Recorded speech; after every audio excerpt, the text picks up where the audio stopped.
Close to the shores of Africa, a necklace of small green islands floating in warm seas. They're called the Canary Islands, and they're one of the world's favorite tourist destinations. On March the 27th, 1977, two giant aircraft are heading there. The 650 passengers think they're on their way to paradise. They're on the road to hell. KLM 48 Pan Am. Their planes are diverted to a small airport on the island of Tenerife. As the day goes by, it becomes more and more choked with planes, and a thick fog sets in. Tension mounts. Passengers and crew are impatient to get to their final destination. We're going. Pan Am 1736, report. Runway clear. Okay, we'll report when we're clear. To clear then. What do you say? Is it to clear the Pan Am? Oh, yes.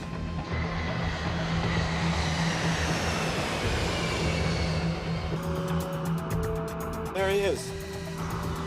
God damn, that son of a bitch is coming straight at us!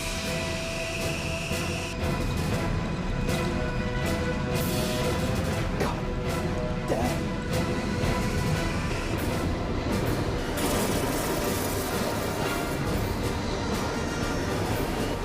Come on! Come on!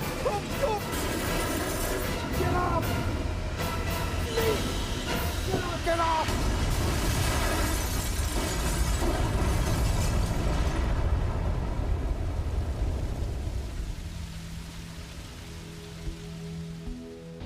Words cannot adequately describe the horror. 583 people died, the worst air disaster in history. It was all over in seconds. For the handful that lived, they would be the longest and most terrible seconds in their lives. At first, I thought they had gotten to us with a bomb. The only thing I could liken it to is if each molecule of air exploded. I looked in the cabin and everything was on fire. I thought, oh my God, we're trapped. We had 28 people in the upstairs lounge. The lounge was no longer on the airplane. Joan was standing there yelling, "Suzanne, take my hand." The engines were starting to disintegrate. I lost Joan's hand very quickly. I had put my hands over my face and said, "Lord, today I'll see you." It was a survival mode that kicked in, and it was just get out of that airplane. I said, "I will jump and try and break your fall." The airplane was collapsing in on people. I immediately thought it was total destruction. Well, I felt so responsible because I couldn't take care of my passengers, and so helpless in looking back and knowing that there's nothing you can do. You can't get back in the aircraft. There's no way to get in it, and it's all on fire. Firemen are there for 12 hours trying to put out the flames, but it's a hopeless task. As the news spreads around the world, everyone wants to know, how could two state-of-the-art aircraft possibly be on the same runway at the same time? All those people dead. What had gone wrong? Who was to blame? Only later would they discover the chain of coincidences, mistakes, and misunderstandings that had led to the biggest disaster in the history of aviation.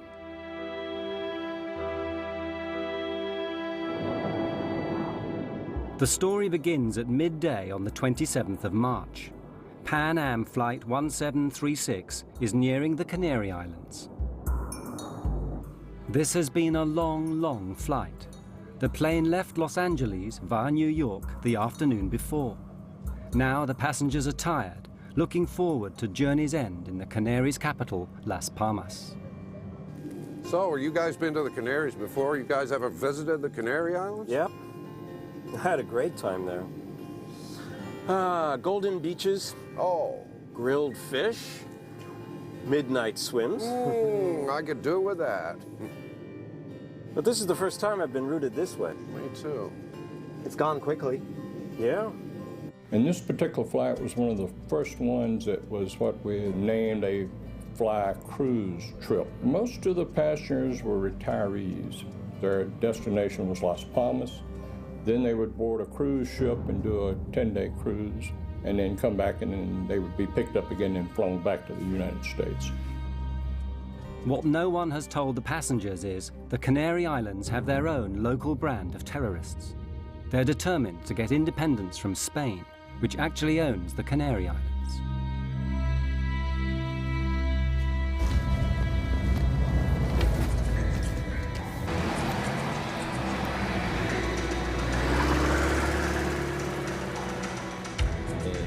What everyone has to understand is that the Canary Islands are at war.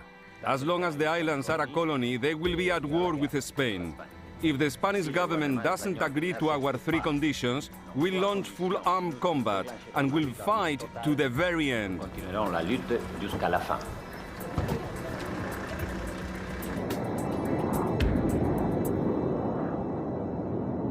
Six hours out of New York? I could do it again. Doesn't time fly when you're having fun? On board the Pan Am plane are 380 passengers, with 11 flight attendants to look after them. I was on the flight with my best friend, Suzanne Donovan, and we used to bid flights together, and we could do that. We would, because we enjoyed each other's company so much. Hey, Susie, save some of that energy for Paris. Oh, oui. We were just going to go to Las Palmas and drop off the passengers and ferry the aircraft, which means flying it without any passengers, up to Paris and then stay in Paris. Few disasters are ever caused by a single event. It takes a chain of tiny coincidences, and so it was that day. Everything is going fine, but at that moment, the terrorists decide to act. And as luck would have it, they choose Gando, the airport for Las Palmas, where the Pan Am plane is due to arrive shortly.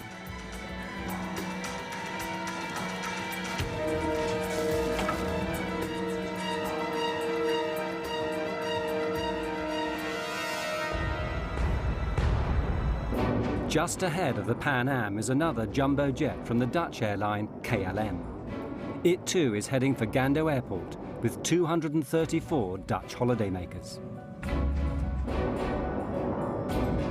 The captain of the Dutch plane is Jacob van Zanten. He's KLM's star pilot. It's his face that appears in adverts all over the world. Van Zanten is so senior, he hardly flies anymore. When he's not in the photo studio, he's in a simulator training young pilots, like the man in the next seat, Klaas Meurs. He'd personally given Meurs his license, something which Meurs is not likely to forget. You're just now looking at the arrival information for Gando? Yeah, I'll program in the alternates as well. We can do the briefing anytime. For future reference, I don't like to leave it this late in the flight, okay? I was just rechecking the procedures. No times to worry about here. Good. Thank you. The Dutch passengers are looking forward to journey's end too, but not all of them are going on holiday. 3 are young tour guides who actually live in the Canaries. They've been back to Holland for a seminar and are now returning to their work. It's true. Back in Holland. Yeah. But I'm glad to be getting back to sunny Tenerife. I mean, how many people can say they have banana trees in their back garden? Yeah, well, a week was just good enough for me. I don't know why they send us back to Holland for those seminars. I mean, really, it's not as if we learn anything. We're not going to suddenly sell more package deals. Hey, we got a free trip home to see our families. I'm not complaining. All right. Well, why don't we celebrate our return to the sweet life and paint Las Palmas town red tonight? Yeah. You both up for it? 3 of us went to Holland for a week. It was a kind of holiday and work. I lived in Puerto de la Cruz. That's a small village in northwest of Tenerife. Yvonne was traveling with me. Walter was traveling with us. And it was nice to see your colleagues every year. It was a very nice atmosphere on board and a very relaxed atmosphere. There are many families on the plane taking an Easter vacation break. Among them, 53 children.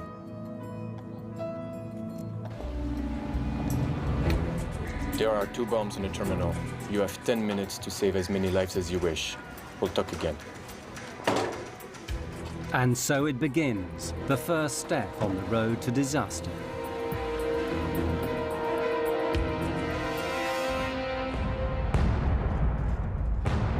On the Pan Am plane, they know nothing of this. All is relaxed as the flight nears its end. You have control. Gando's already dialed in there. Yeah. Crew, Gando, Las Palmas Airport in 45 minutes. Ah, sí. Gando, Las Palmas Aeropuerto. Hombre. Ah, hand me the arrival info, would you? For the passengers, a welcome sight. The flight attendants beginning to tidy up in preparation for landing.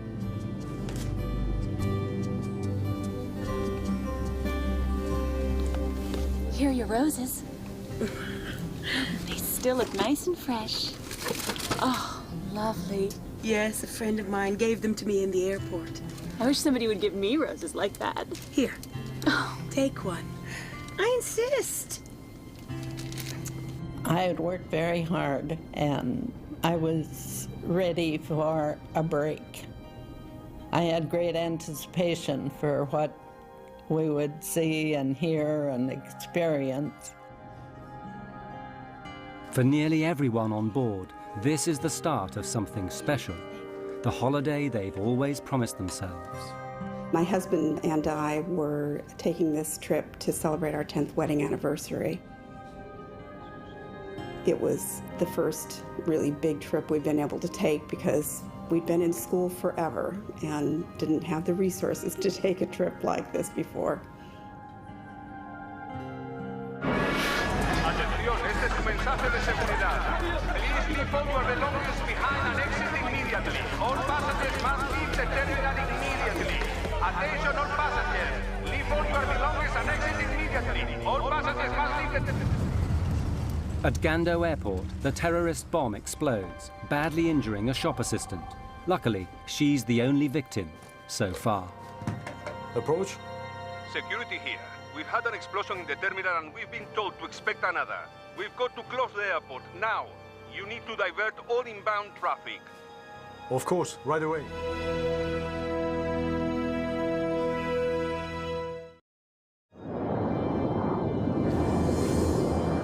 Gando, KLM 4805 is with you now. Flight level 350, inbound, request approach. KLM 4805 Gando, the airport is closed. Divert to Los Olivos Airport via Tenerife VOR. Descent flight level 250. Well, how do you like that? I'm in serious danger of missing my dinner. 250 for you now. 50. This diversion is bad news for the Dutch pilots. They're only allowed to fly a certain number of hours, and they still have to get back to Amsterdam.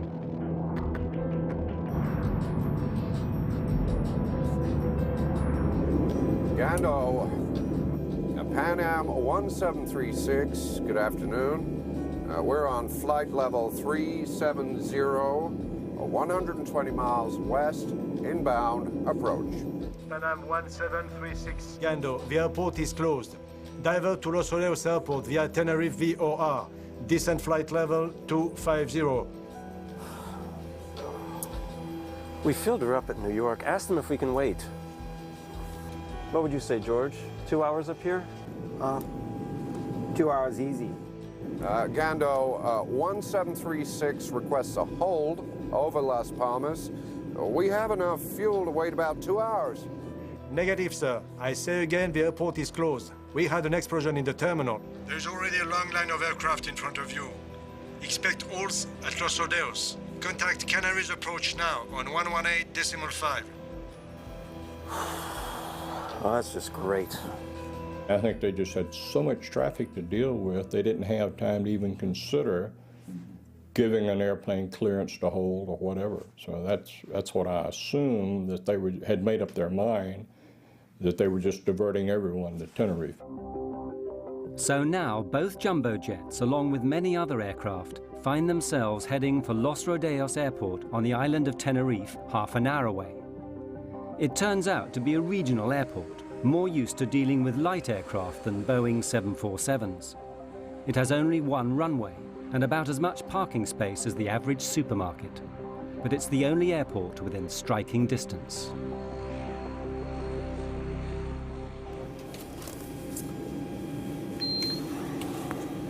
Ladies and gentlemen, this is Captain Grubb speaking. We've just been told by air traffic control to land at Tenerife, which is about a half-hour flying time from Las Palmas.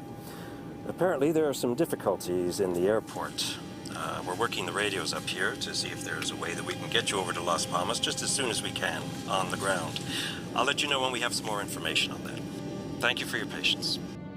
When they made the announcement that we were not going to be able to land right then at Las Palmas, mostly I was frustrated because it had been a really long trip, and I was tired, and time changes and this and that. So I guess I would say that the chief feeling was frustration and sadness that we couldn't immediately disembark and get on a boat.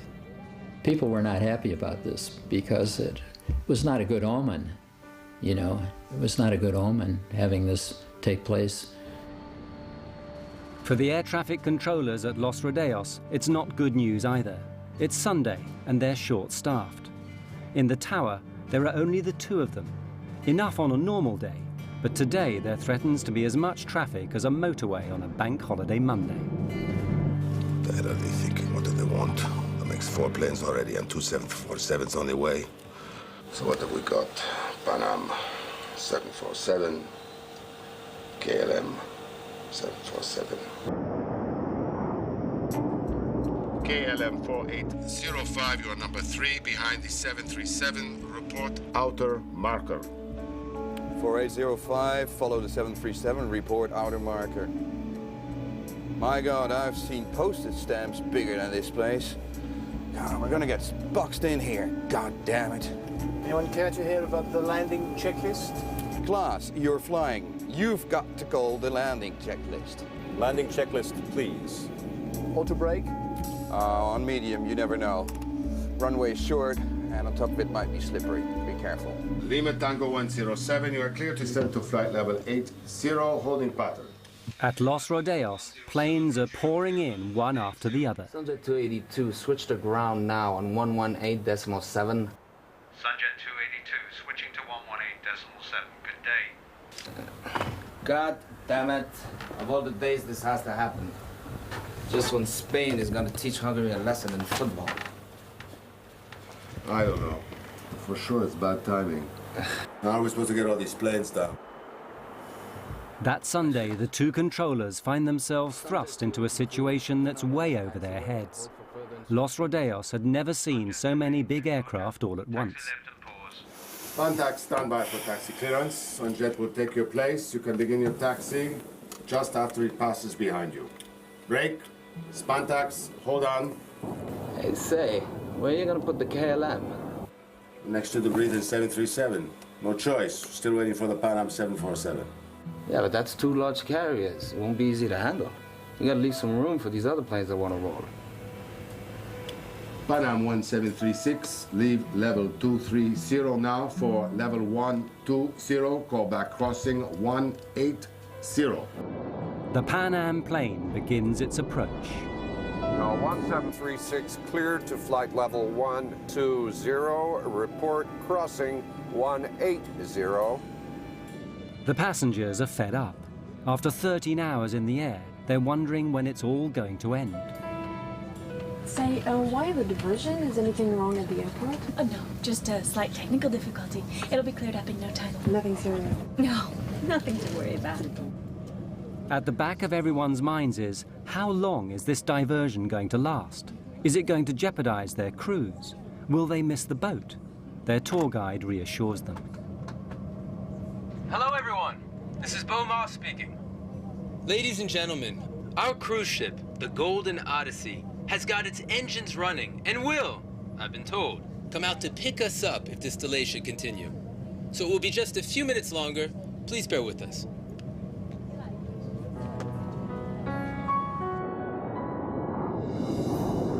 Auto brake selector on medium? We did the landing checklist. Auto brakes medium. KLM 4805, clear to land runway 30. Roger, 4805, clear to land 30.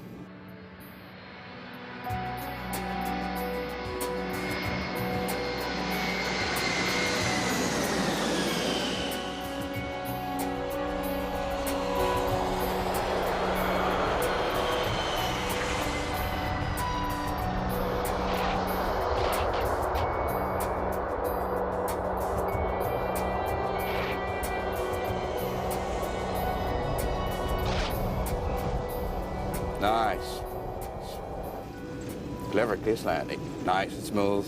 Grandma didn't spill her tea. Next time, just get the plane stopped. Don't eat up all the runway. You never know. Okay?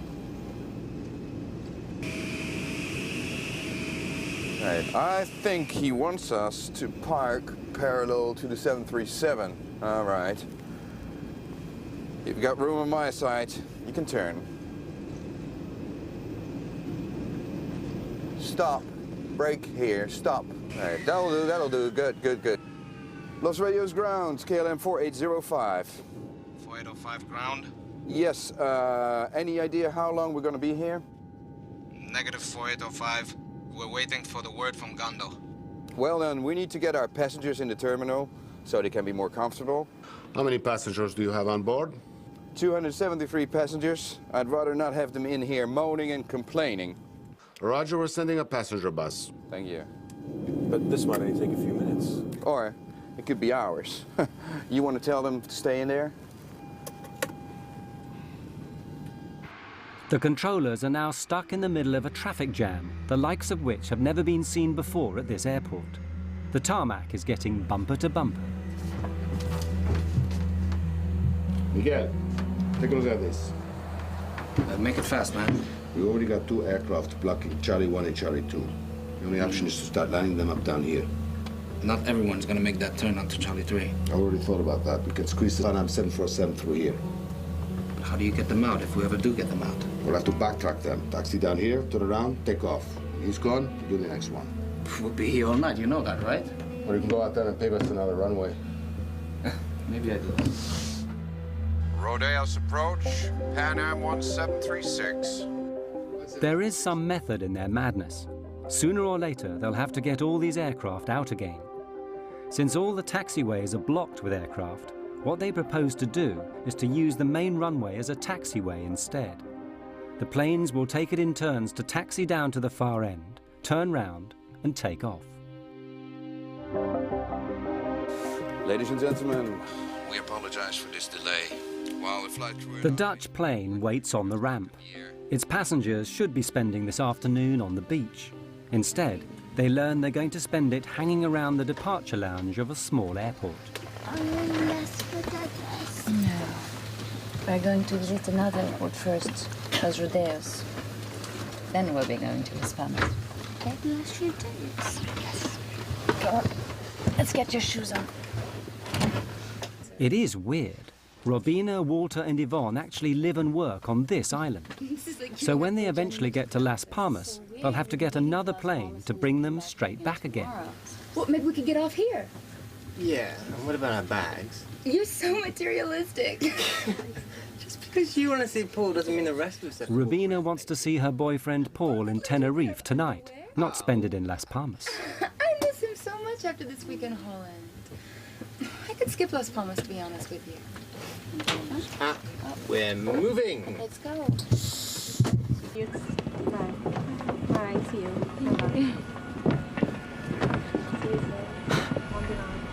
You all right? Yeah. You don't look it. It's not right. There's all these planes. I get a bad feeling about this.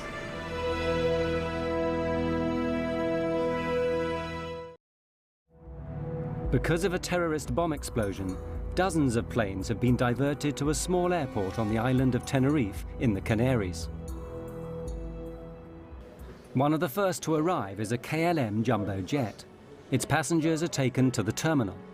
But what with those arriving, those departing, and those, like the Dutch, who are in transit, the little terminal is becoming overwhelmed.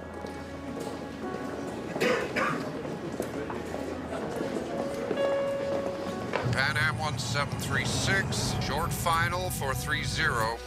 Pan Am 1736, clear to land, 30. And now the Pan Am is arriving, just to make matters worse.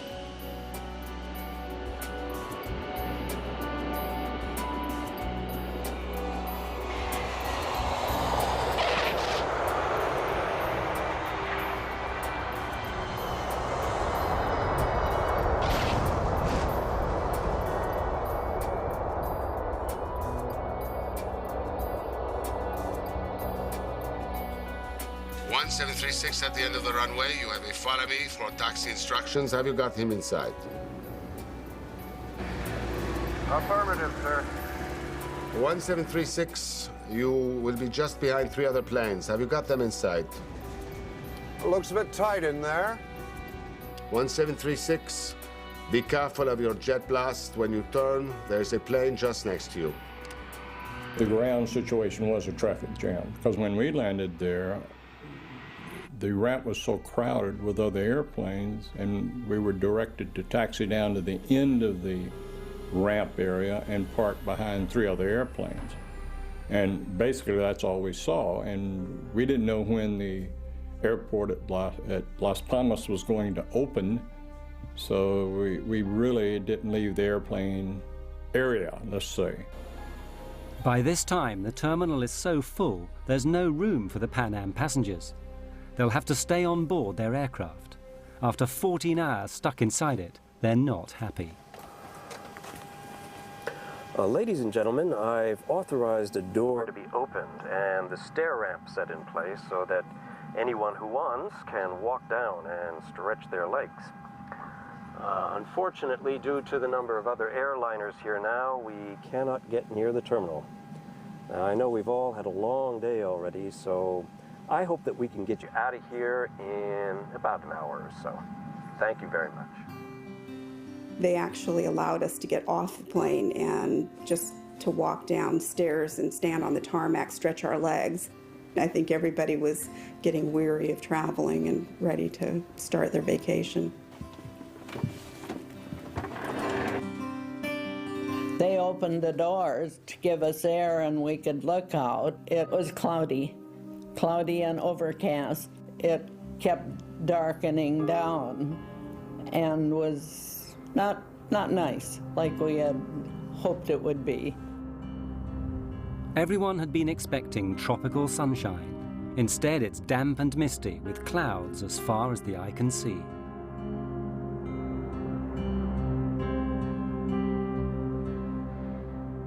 I'm worried we're going to get caught by this fog. All we need now is for them to close down that runway. Yeah, we need them to get a move on or else we'll be spending the night here and then hello duty time limits. Any idea of how much longer we've got before we need to get another crew down to take over? Yeah, well, it says here that the company time limits are 10 hours of flight and an amplitude of 13 hours, and that's with 1 stopover. But if there are 2, it goes down to 9 and 11. But we're allowed to ask for a derogation. Jesus Christ, who writes this stuff here? I'm going to back time from when we have to be back at Schiphol to stay legal, right? What happens if we go over the civil and company time limits? Well, you get hung out to dry. You lose your license, your career, everything.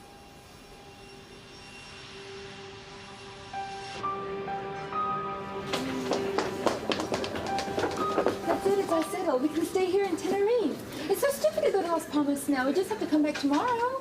And Paul's waiting. Let's get a taxi. Hey, slow down. Can't Paul wait another 24 hours? And they were making plans, you know, we're going to have dinner here and then we're going to have a drink there, and we just wanted to go back to him. In the end, it's love that saves Rubina.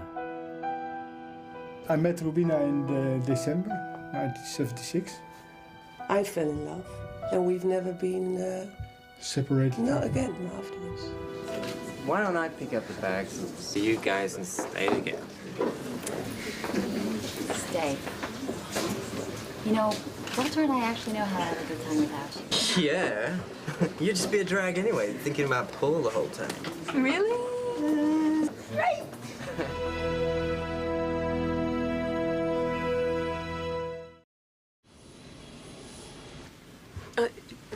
Excuse me. Is everything all right? Yes, we're all right. I am a bit peckish, though. Maybe we could get something to eat. I'm sorry. There is nothing left on board. Maybe just a cup of coffee and a biscuit? Not even that. I'm sorry. I really am.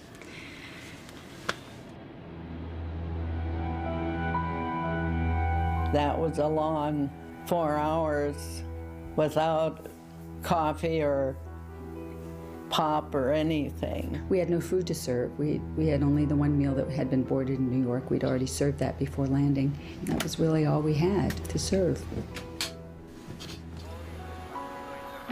In the tower, the two controllers are also getting fed up. All the aircraft are in now, so there's nothing to do except listen to the football on the radio and worry. Clouds are gathering over the airport. Looks like we might have a campana. Yeah, these clouds are ready to jump down. A little more coastal wind, a drop in temperature, and we'll be covered in clouds. Better get a move on or they won't be taking off. Rodeos, Gando. Rodeos, go ahead. Gando to Tenerife ATC, we've just reopened. Temperature is 20 degrees. Winds light and variable. Arrivals raining 2-4. Gando will start sending them your way. We're at 14 degrees, fog and light rain. They'll be glad to get out of here. Let's get started. It should be tricky getting all these planes in line. We'll be all right. We'll just have to take it slow. No doubt about that. I just hope we won't still be here tomorrow. At last, everyone can leave. Well, here we go. To all aircraft, Gando is reopened. You can ask for startup and clearances at your discretion. Ladies and gentlemen, may I have your attention, please? Gando Airport has reopened. Your flights will be reporting shortly. Please make your way back to the gate as quickly as possible when your flight is called. Thank you for your attention. Para el embarque, boarding was very complicated because when the passengers were called for their flights, they were scattered throughout the airport, in the cafeteria or buying souvenirs. We had to go around the map, and in fact, some passengers never did board the aircraft. Okay, right, so we need to leave within the hour, then make it a short stopover at Las Palmas, and we'll stay legal, all right? Willem, since we're trapped in here until the passengers get back, we might as well take on some fuel. Yeah, no, let's do that at Gando. It's less expensive there, right? Yeah, exactly. I mean, we've got enough to... There might be many planes wanting fuel at Las Palmas. Huh? Or who knows? We'll be in a hold if Gando's flood closes down again. While I'm sitting here in this seat, I make the decisions. You might have a point there. Refueling before they take off will affect everything that happens from now on. Ramp KLM 4805 requesting refueling.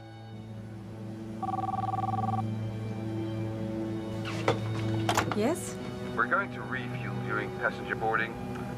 Apply the necessary security measures. Information lights on, toboggans armed for doors without step ladders. And do you know when we will be in the air again? My crew is starting to wonder about their shift time. Tell them whatever they like. I'm trying to save us some time here, okay? Certainly, Captain.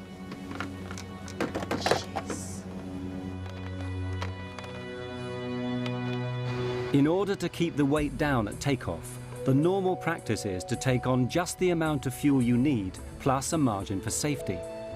But the Dutch captain takes on 55 tons, enough to get him not just to Las Palmas, but all the way back to Amsterdam. That decision will have unexpected consequences for everyone. KLM 4805, passengers continuing to Las Palmas, Canal Port. Inside the terminal, all the passengers are called to rejoin their flights, but 2 Dutch children are missing. They've slipped outside to explore. You go this way, I'll go check the bathroom. Let's meet at the gate in 5 minutes. All right. Meanwhile, Robina is trying to get off the KLM flight. Although I do understand your wish to stay. Yes, so this is where I'm coming tomorrow, so there's no point in me going all the way back to Las Palmas. Yes, I guess this is just against company rules, and as much as I would like to help you, I'm afraid you must take this payment. I guess you can't change the rules just for me. But there's no harm in trying, right? Have a nice day. Thanks. KLM might not be willing to bend their rules, but Robina decides to bend them anyway. Problem? Kind of. What? But I'm staying anyway. You'll just have to arrest me. I'll pick up the bags for you. Thanks. I'll walk to the door with you guys so that my friend here thinks I'm taking the plane. Let's go. Come on.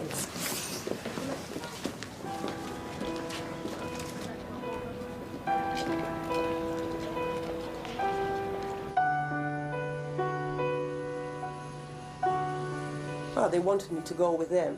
And they really tried to persuade me, and I tried to persuade them to stay, you know. And, yeah, but that's how it goes. Fortune had smiled upon Robina van Lanschot. Of the 234 passengers on her flight, she would be the only one left alive.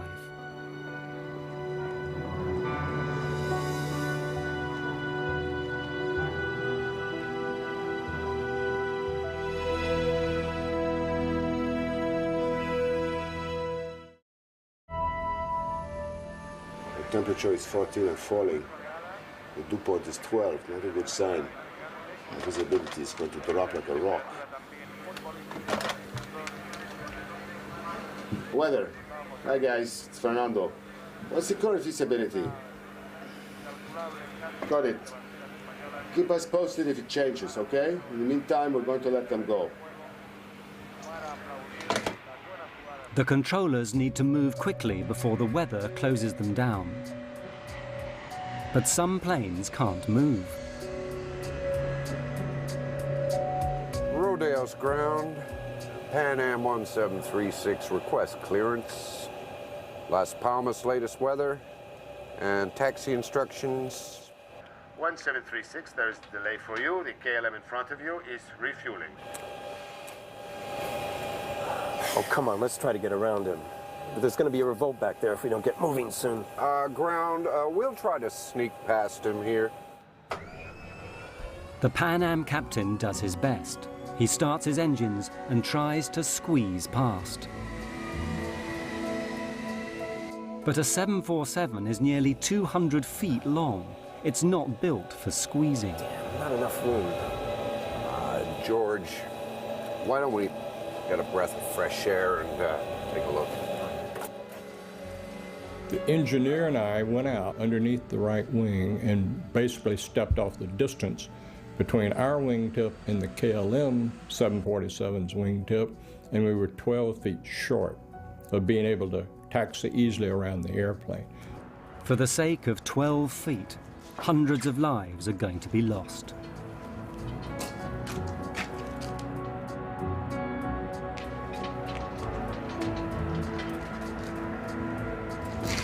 Did you notice that when we were coming in? The volcano, amazing, isn't it? Legend has it the devil himself lives on Mount Teide. 12,000 feet, highest point in Spain. It's always in the clouds. You must get socked in here all the time. Yeah, warm, moist air comes screaming across the Atlantic, hits this island, gets cooled down, and wham, you're in the soup. And the tourists start screaming. KLM 4805, this is Pan Am 1736. We're stuck behind you guys. Have you got any idea as to what time you'll be rolling? 35 minutes. KLM out. He hung up. Oh. Nice man. We're stuck behind him, that's all he's got to say. What an ass. On the KLM, more frustration. That's the count. We're missing 4. It must be the family from row 33. All right. I'll let you tell the captain. I'll help prepare the cabin for takeoff. Gee, thanks. I know.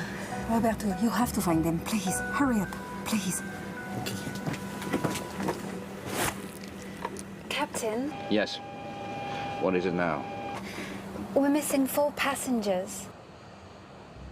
We have 273 passengers back there who will be spending the night in here if we don't get moving. Now, unless you want to be locked in there with them, I suggest you get over to the terminal and drag them in here, now! On the Pan Am plane, the passengers have had enough. Most of them left home some 18 or 20 hours previously. They've been up all night, stuck in an airplane seat. They're tired, jet-lagged, and they understand less and less why all these other planes seem to be taking off, but not them.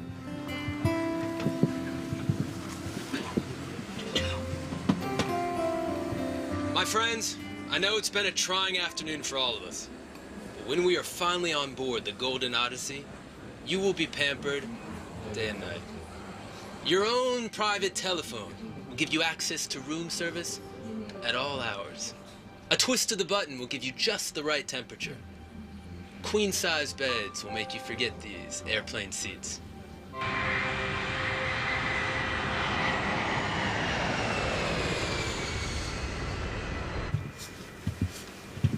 Miss, I can see the other planes are taking off. What's the holdup? I mean, we were here longer than those other planes. We'll be leaving in just a moment.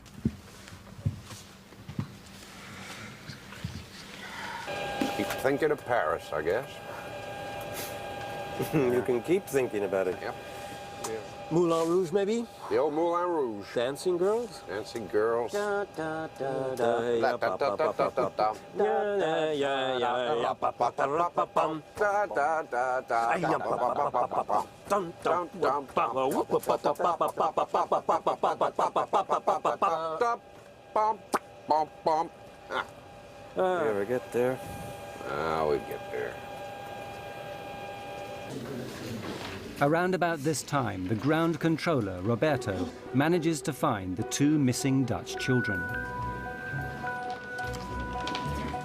Where have you been? Come on, hurry up. They're only waiting for you to take off.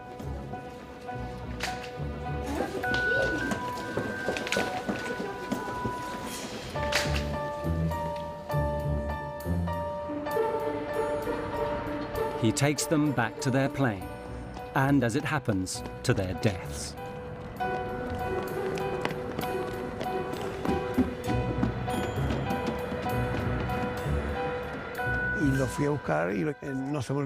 I'll never forget that. If I hadn't found them, they'd be alive today. But was it destiny?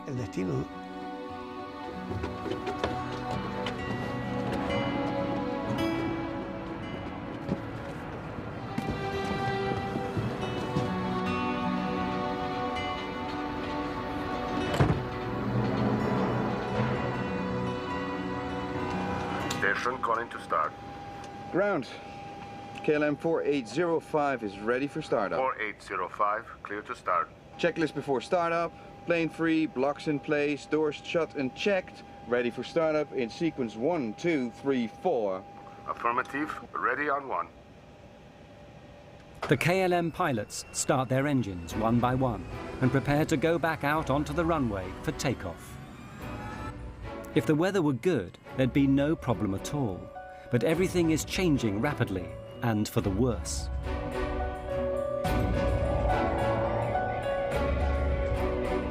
Taxi company is here. Visibility is right down.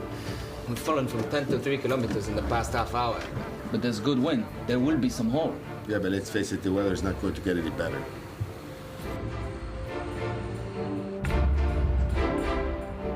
Approach 4805 requires backtrack on runway 12 for takeoff on 30. Taxi straight ahead to end of runway and make a backtrack. Roger, make a backtrack. 4805 is now on the runway.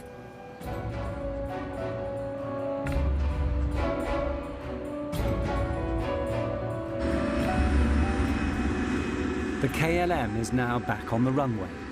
The Pan Am prepares to follow them a few hundred meters behind, through the fog, which is getting thicker by the minute. Pan Am 1736, ready to start. Pan Am 1736, you are clear to start. Thank you. Please make sure your seat belts are fastened, your tray tables are closed, and your hand baggage is stowed beneath the seat in front of you. The weather's taking a real dive here. Yeah, looks like we're getting sucked in. Hey, ask him to turn down the fog machine, will you?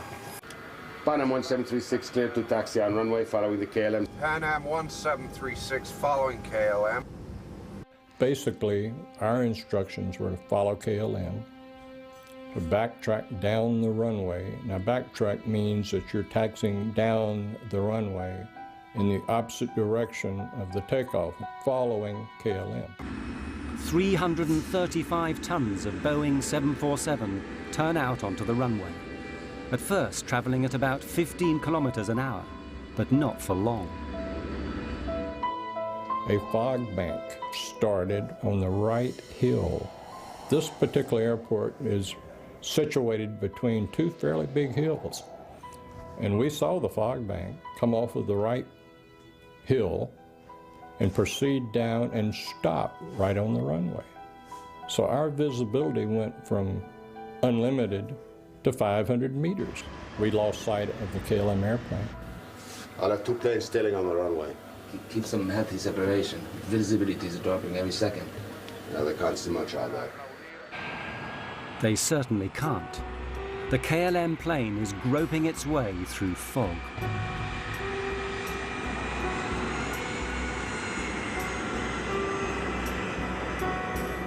Can barely see the pavement. We're down to 50 knots ground speed, Scott. Taxi checklist. This is a nightmare. We'll never make the limits at this rate. And I really don't want to be spending the night at Las Palmas. I'll give headquarters a call. Taxi checklist.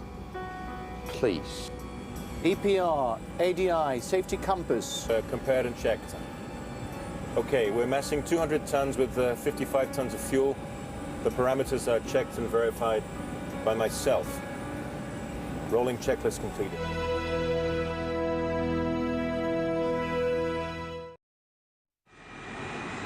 The two aircraft are following each other on the same runway, but no one can see a thing.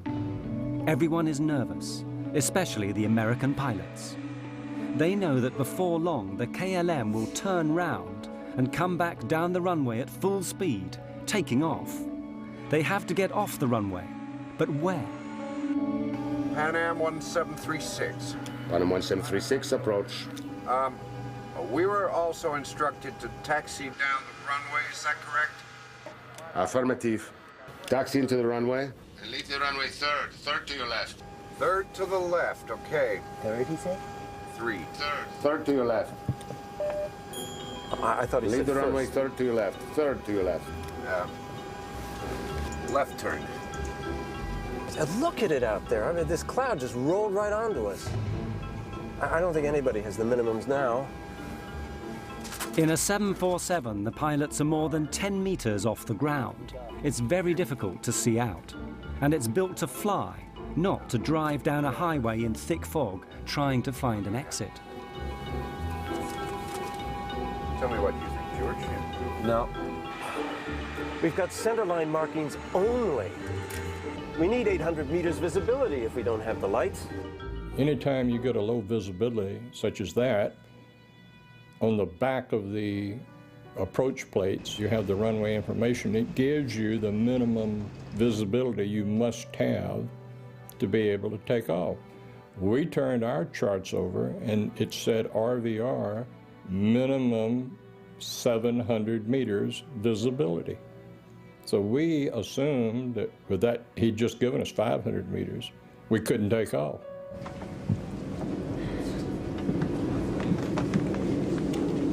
My feet are killing me. Something tells me this isn't going to be over anytime soon.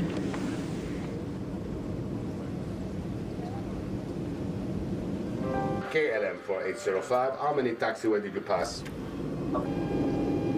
I think we just passed Charlie 4 right now. Okay, at the end of the runway, make 180 and report. Report for ATC clearance. Okay, sir. Tell me, is centerline lighting available for 4805? I don't think so. Stand by, I will check. The Pan Am is still traveling along the runway behind them, but very slowly now, because the pilots are confused. They thought they might have misheard the controller. Did he say the third exit, or was it the first? The first one was a 90-degree turn. Yeah, okay.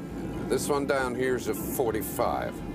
It must be the third. But this third exit seems to be an impossible turn for a 747. There must be some mistake. The logical exit is the next one, Charlie 4. It's only a 45-degree angle and leads to where they want to go. I'll ask them again. Would you confirm that you want Pan Am 1736 to turn left at the third intersection? The third one, sir. 1, 2, 3. Third one. 1, 2. Good, well that's what we need, right? The third one. Uno, dos, tres. Right.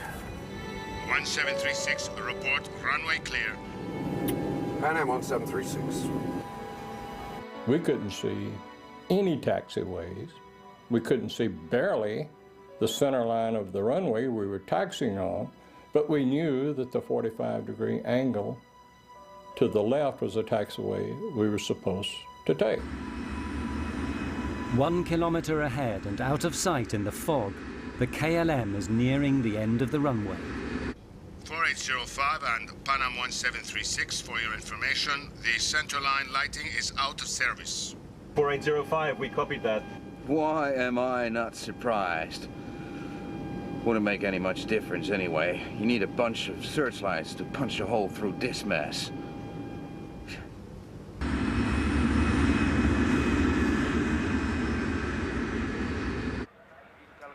Back in the control tower, things are becoming stressful too. For several minutes, they've been unable to see either of these two big jumbo jets on the runway. They don't have ground radar like a big airport. To all intents and purposes, they're working blind. I lost them. I can't see, no visual contact. I hate working like this, blind when the planes are on the ground. Even they don't know where they are. They're doing well. I mean, there's good separation distance. Pan Am 1736 approach. Position, please. 1736, just checking that... That's the 45 there. Yeah? Yeah, that's this one here. Yeah, I know. Okay, the next one is almost a 45. Yeah. But it goes, but it goes ahead. I think it'll take us to the taxiway. Yeah, just a little bit, yeah. Okay, for sure. Maybe he counts these as 3. Oh, I like this. On the KLM, Captain Van Zanten knows that he is now very close to the minimum visibility for takeoff. There's a good chance he's going to be trapped on the ground, forced to spend the night at Los Rodeos. Not an enticing prospect. Christ, bloody weather. Klaus, give me takeoff speeds. Yeah, okay. The V1 will be 120 knots and the VR is 135 knots. I'm preparing the frequencies, 139 and 138.7. Lights on. Affirmative. Strobes as well. Of course, the people in the back have no idea about any of this. The way that everything is clicking into place. That's it. Just one last hop and we'll be there, okay? Goody. Is it going to be a long holiday? Just like last year. The only thing which might alert them is the fact that the view from their windows is now down to just a few dozen meters. Where's the wing gone? It's hidden by the fog. What? A frog? A big green frog? Don't be silly, just calm down.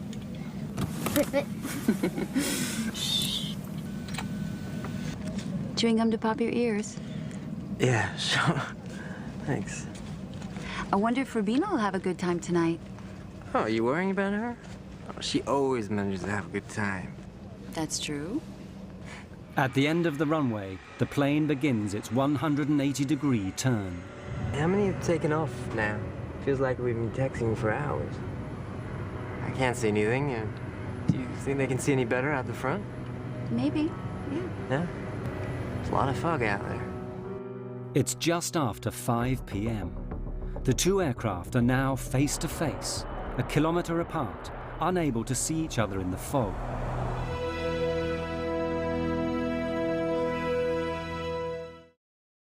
Okay, we're on the numbers now. Can't be far from the threshold. You can just about see the white center line. I've left the body gear on to help you turn around. I've got 8 greens for the undercarriage. Wipers on.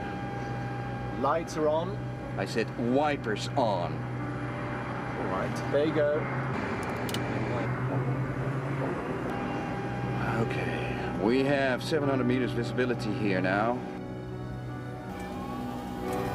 Wait a minute. We don't have ATC clearance.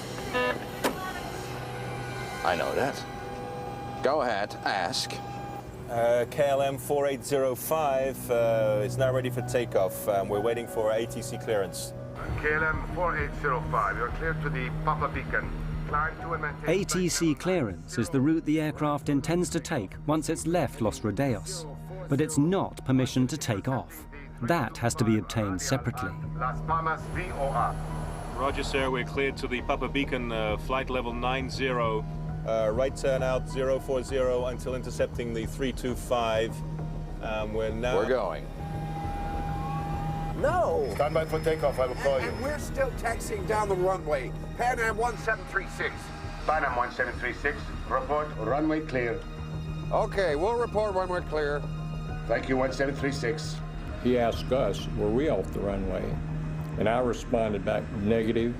We are still on the runway, but we will report clear of the runway. That was the last thing I said over the radio. Let's get the hell out of here. Yeah, he's anxious, isn't he? Yeah, and now he's in a rush.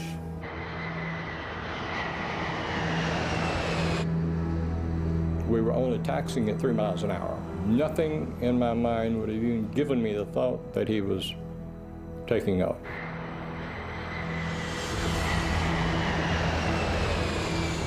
Isn't it clear then? What do you say? Isn't it clear that Pan Am? Oh, yes.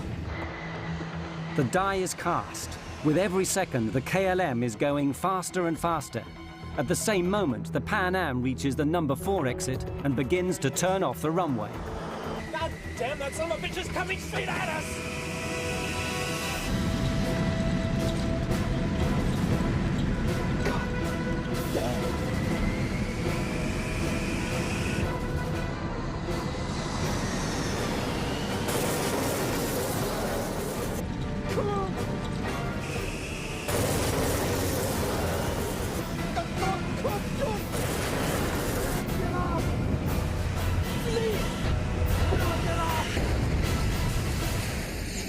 When he hit us, I didn't think he'd done us that much damage because the airplane very quickly shuddered.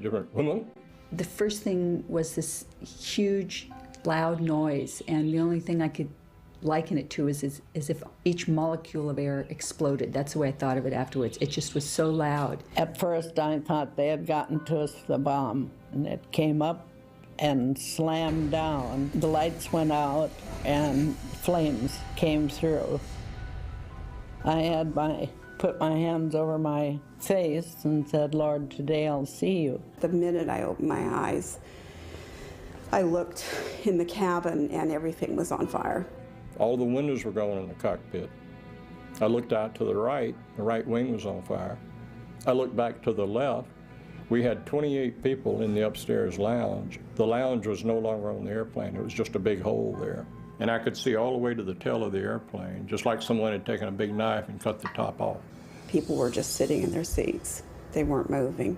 I don't know why. Yeah, in normal circumstances, you're supposed to wait for a command, but it was clear and you didn't need to wait for a command in this situation. There was fire, and I shouted to Suzanne, fire on the wing. She ran back to my exit and saw Suzanne standing there, getting ready to open the door, and just saw the door crumple like cheap tinfoil.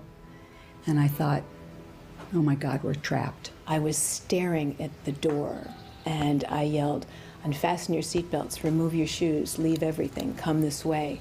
And as I stared at the door, a jagged hole seemed to open up in the roof over the door. And the next thing I knew, I was outside that. I don't know how I got out there. Joan was standing there yelling, Suzanne, take my hand.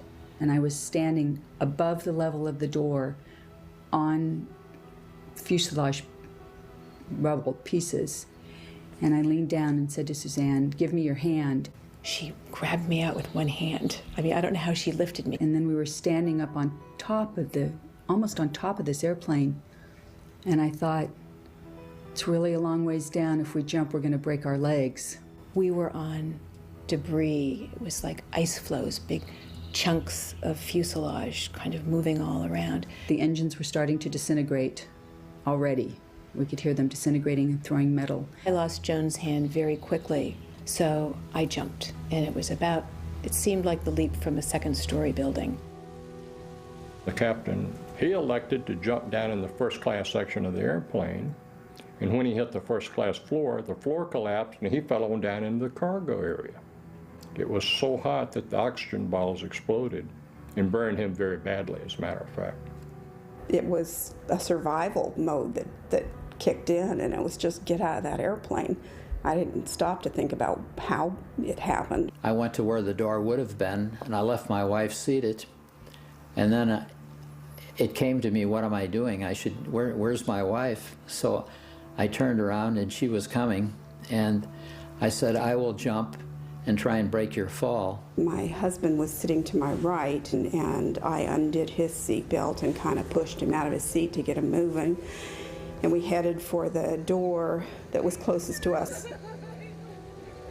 And it was engulfed in flames, and there was no way to exit that way.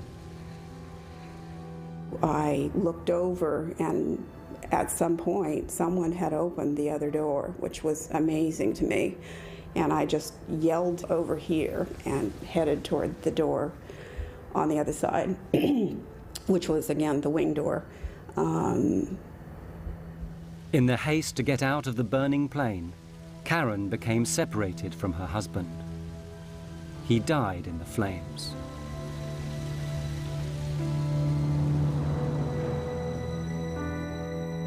I immediately thought it was total destruction. It never dawned on me that I would make it. But I thought, hey, do something. Don't just sit there, do something. I just went over the seat backs, and I'm not that athletic really, but I went over 3 rows of seats. One man was sitting there looking like I need help, but I couldn't help him. When KLM hit us, all communication stopped. The tower called and couldn't get any response from either the KLM or ourselves. There was an airplane in the holding pattern right above Tenerife. Called the tower and said, I see smoke and wreckage on your runway. Rodeos approach Sterling 105. We're downwind from runway 30 and something's glowing on the field. Looks like a fire. Are you aware of any fire? Shit, this can't be true!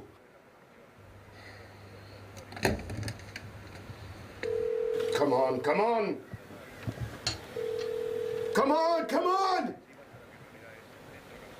He hits the emergency warning. After KLM hit us, he went on down the runway and hit on the runway 1,500 feet down, closer to the tower.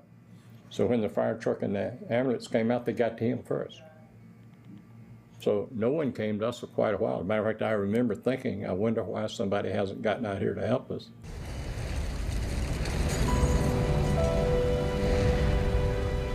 It's complete bedlam. In the fog, the fire trucks don't know where to go. When they eventually find the Dutch plane, it's hopeless. Everyone's dead. And the whole time, they don't realize there's a second plane a short distance away, hidden in the mist, with people waiting to be saved. It's another 20 minutes before the Pan Am plane is discovered.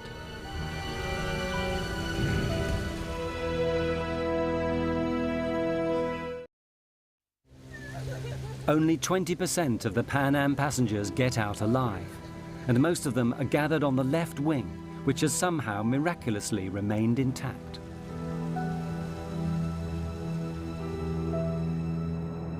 The entire left wing of the airplane was covered with passengers. And it turned out there were probably 45 to 50 passengers out on that wing. I've never asked anybody how high the wing is from the ground on a 747, but it looks to be a very long ways. And I cut open my head and fractured my foot. My wife jumped after me, and she said, I cannot walk. And I dragged her on her side for probably a block and a half away from the plane. The motors were going full tilt, and I didn't want to get over where the motors were, so I sat down by the body of the plane. I had no comprehension at that moment that I would be jumping off the wing and In the debris, you knew there were trapped passengers and people, and there was absolutely nothing you could do to help because the airplane was collapsing in on people. Only one door was opened by a crew member, and that was one of the black flight attendants who did that. And she lost her life when the engine disintegrated and debris hit her. And I thought if we could just walk around to the other side of the plane, we would find all of the passengers and our other fellow crew members, which of course wasn't the case. Even 20 minutes after the disaster, the controllers in the tower still have no idea how serious things are. Departing aircraft. All departures are suspended until advised. Hello. My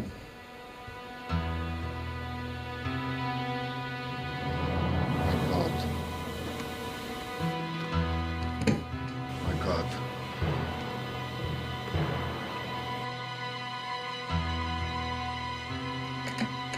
I'll get a local fire out of here. Notify the ambulance. We have an emergency. We need every vehicle they've got. We're done. This can't be our fault. I mean, I told him to clear the taxiway.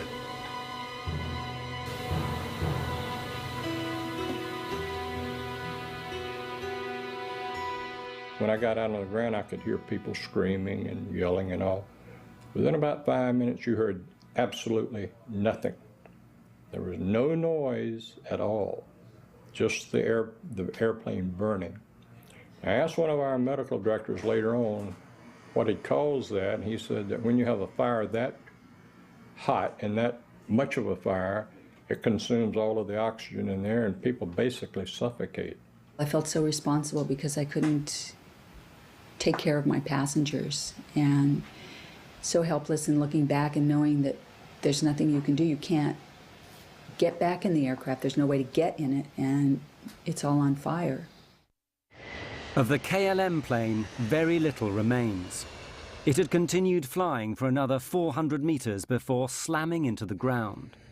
The 55 tons of fuel it had taken on ensured that everyone on board died in the fiery explosion. It was personal vehicles, cars and trucks that seemed to come onto the grass and gather up people. About 75% of our surviving passengers got to the hospital in taxicabs. It was a wild, crazy ride as we were going to the hospital.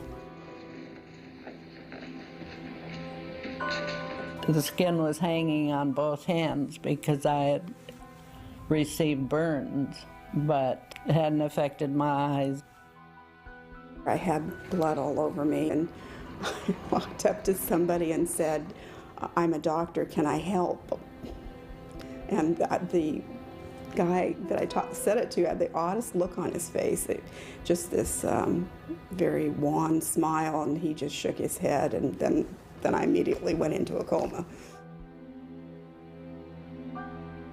Word soon gets out, and in the hours that follow, the international press begin to arrive, and the first news is flashed around the world. Rescue workers are still going through the wreckage of the 2 jetliners this morning in the Canary Islands. They're looking for the bodies of victims in this worst accident in aviation history.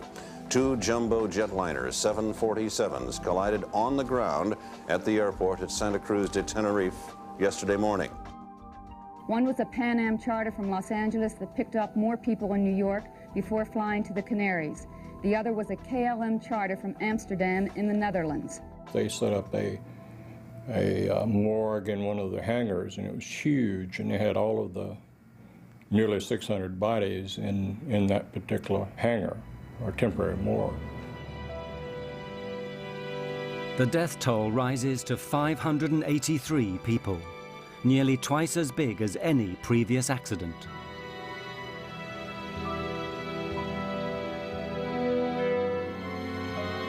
And then everyone begins asking the same questions. How and why could 2 state-of-the-art airliners smash into each other on the same runway?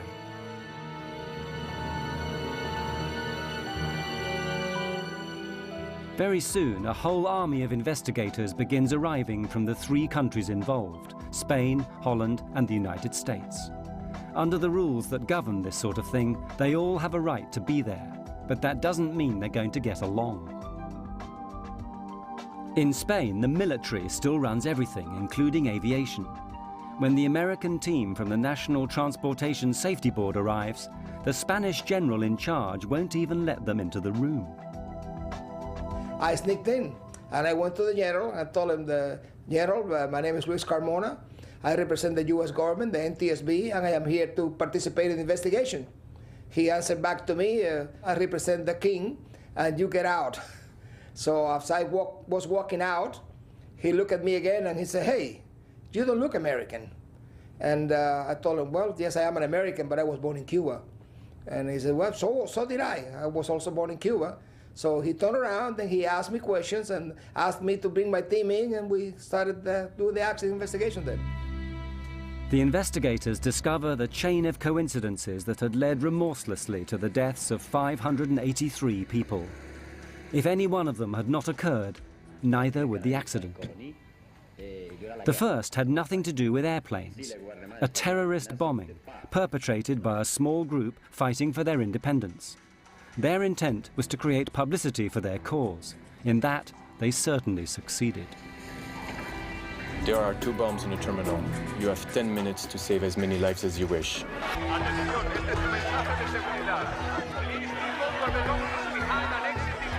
The airport is closed. Divert to Los Rodeos Airport via Tenerife VOR. Descent flight level 250.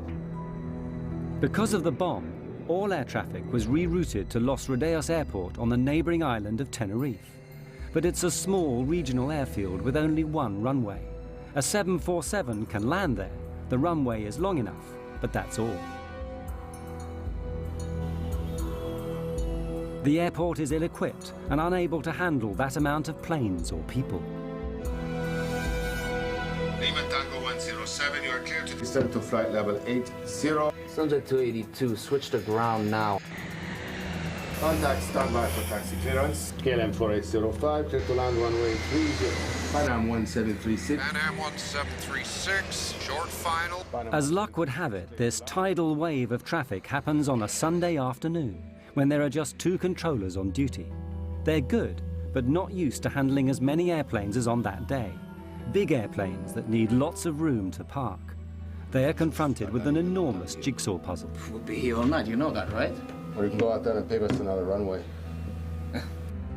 Meanwhile, in the KLM cockpit, the stress is mounting. Any idea of how much longer we've got before we need to get other crew down to take over? Yeah, well, KLM had recently introduced new company rules which handed out severe penalties for pilots who exceeded their flying hours. What happens if we go over the civil and company time limits? well, you get hung out to dry. You lose your license, your career, everything. The KLM plane has to get away before 5:30 that afternoon or abandon the flight. Hundreds of passengers would then have to be found hotels on this small island. A new crew would have to be flown in from Amsterdam. The expense would be enormous. Willem, since we're trapped in here until the passengers get back, we might as well take on some fuel.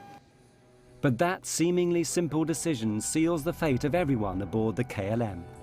Refueling not only delays him for half an hour and the Pan Am stuck behind him, it makes the KLM plane so heavy it'll be unable to lift off and clear the Pan Am plane on the runway.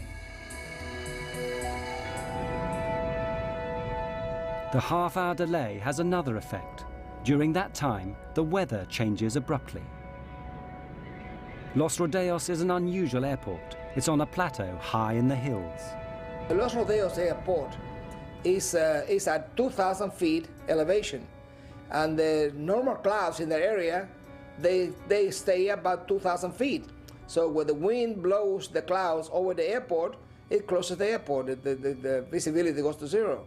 And it goes on and off all the time.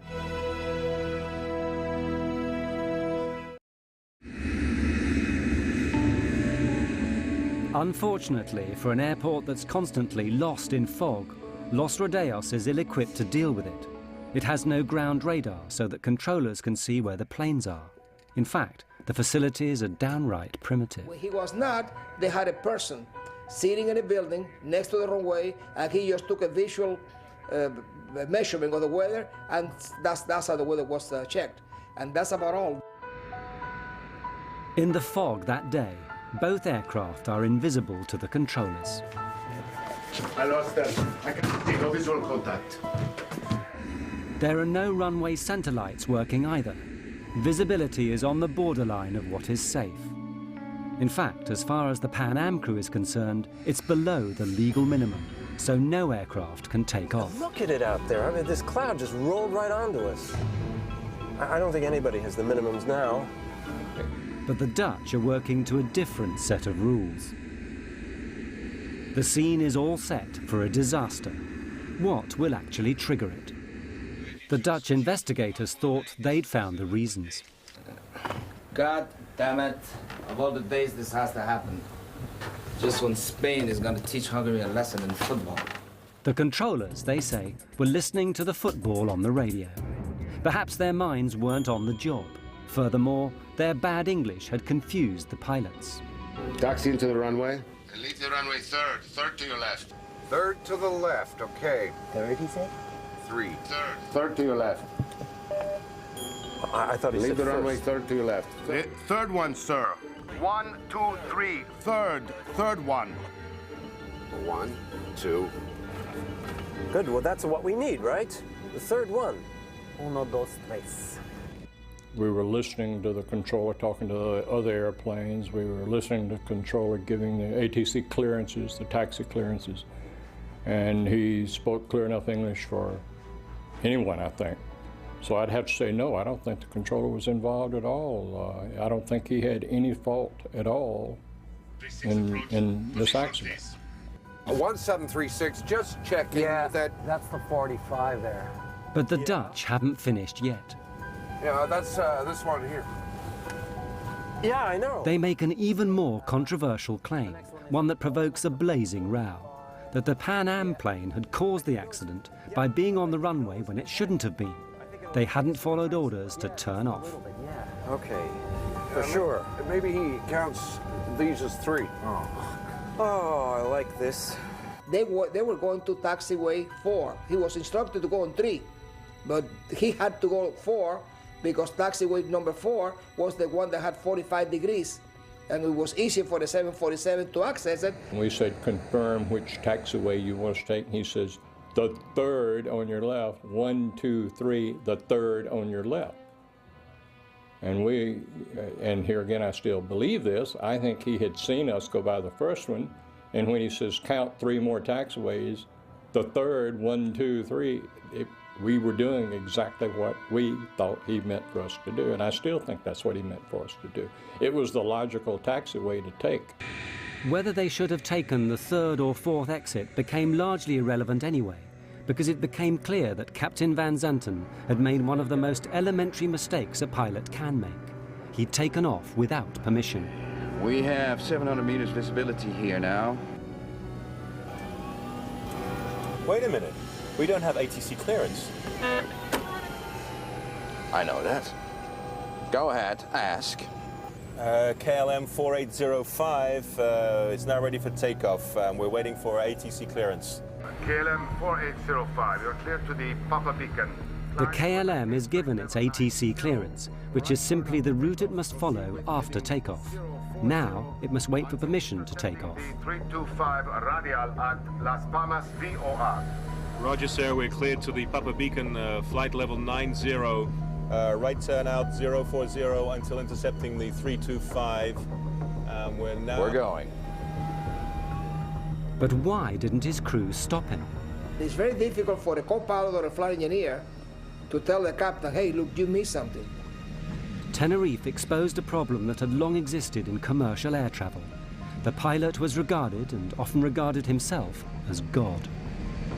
The captain is always right. He's never wrong. No junior officer was ever going to contradict the airline's top pilot, the man who'd given him his license. Pan Am 1736, report runway clear. to clear that. What do you say? Is it to clear the Pan Am? Oh, yes. Captain Van Zanten, highly stressed, knowing that he has to take off or abandon the flight. His crew, aware that he's done wrong but frightened to tell him. Disaster is now inevitable. God damn.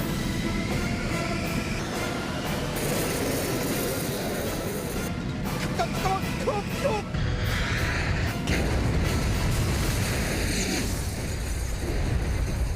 The official report is written by Spain. It blames the accident on Captain Van Zanten's decision to take off without permission. The Dutch refuse to accept it. They publish their own report, blaming language difficulties and the general confusion at Los Rodeos. What I learned from the Tenerife accident is that regardless of how well qualified, experienced, professional, and exact professional you are, okay, accidents, as long as human beings are involved, accidents can always take place. The insurers pay out a record sum, $2 billion in today's money. As for the survivors, the images of the 27th of March will always be with them. They've just learned to live with them, that's all. And whenever I have friends that travel, I tell them, make sure you know where your exit is, make sure you read all that stuff, know how to get out of the airplane. I mean, those are important things. I never had nightmares.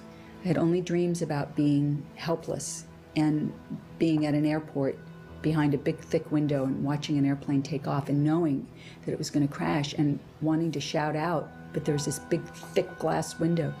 You're just helpless, and that's what you feel, is this, because our responsibility is to take care of everyone, and that's what we want to do, and we couldn't do it. We couldn't save them.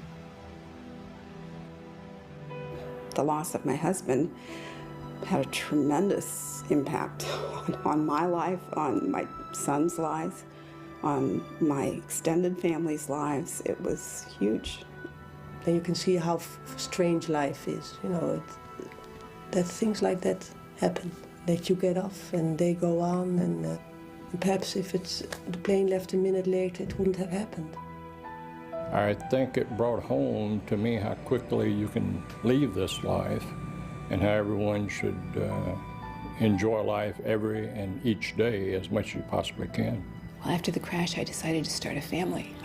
I thought maybe I will stay home and have children. I thought, you know, my friends have died, and if I let myself sit in this little apartment, it's going to be as if I'm curled up and died, and that's not fair to them.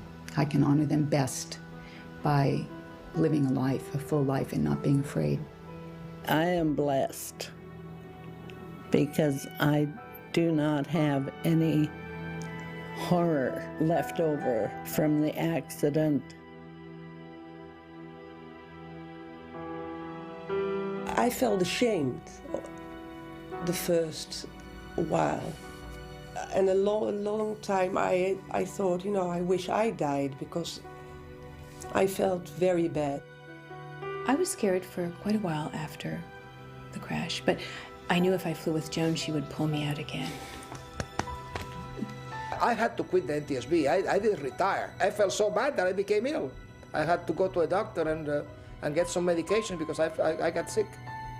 I went back to Tenerife, my wife and I had a driver take me out to the airport and show me the runway, and I looked at it all. I did it all over again. And then I went back and took the Golden Odyssey steamship from the Royal Cruise Line to sort of complete the situation which I had missed.